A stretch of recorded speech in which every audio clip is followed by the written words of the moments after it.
ayan. For tonight's menu. Ayan. Di ba? Pinapak na. Meron tayong dalagang bukid. Pritong dalagang bukid. May bawang, sibuyas, kamatis, tsaka sitaw. So, ito, ang plano ko sana sarsyado. Pero, dahil meron na kami nito, kahapon, kaninang umaga pa yung nabili na. Ano namin. Sabi ko, magugulay na lang kaysa bumili ng itlog. Nagkikrave ako ng gulay. So, sarsyado with a twist. So, ayan. Tinatapos lang natin prituhin yung nalalabi. Yan, nalalabi. Ayan. Ano yung keratin?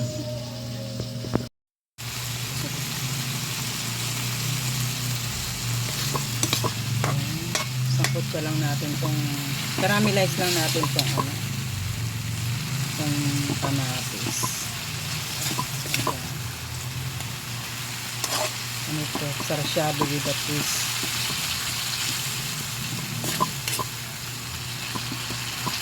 Sarsyadong sitaw.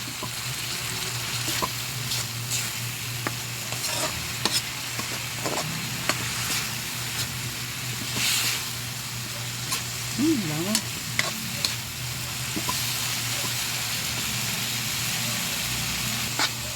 Ayan, ano na siya, nadurog na yung kamatis, caramelize na siya. Tapos lagay na natin itong Sitaw. ayan, lagay na natin siya.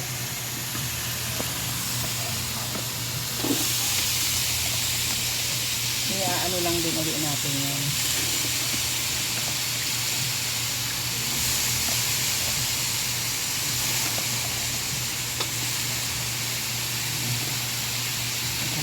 Haluin natin.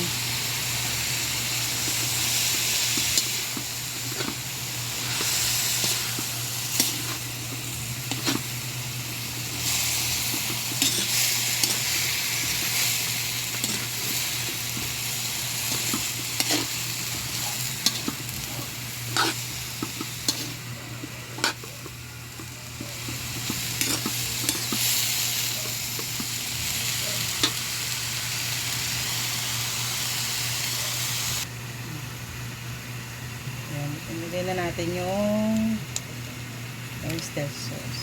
Oyster at saka yung ano ng kamatis. Yung kamatis ang magpapalasa dyan. Papasarap. So, hindi ako naglalagay ng ano, kamatis lang sa mga niluluto ko. Haluin natin. Makulo na. Tapos pag naluto na tong sitaw, ay aano na natin yung isda, yung dalagang bukid.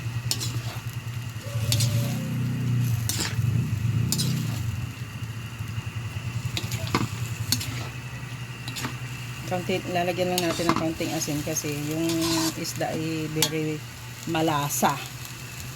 Ayan.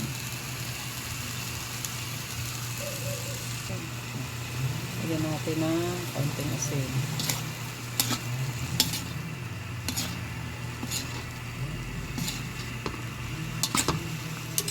Galing kasi ako ng Amparo kanina. May gabi na yung pagluluto ko.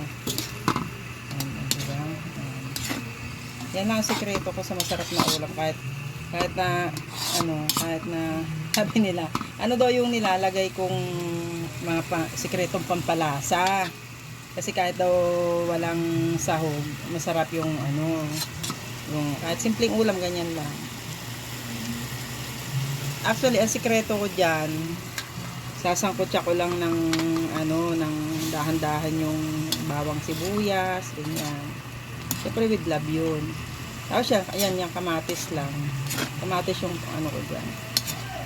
Ngayon lang ako naglagay ng ng oyster. Try lang natin. Kasi pampasarap din daw yun. So, try natin kung anong lasa niyan. Ayan. So, ayan. Ilagay na natin tong lagay na natin tong sasahog nating isda. Ayan.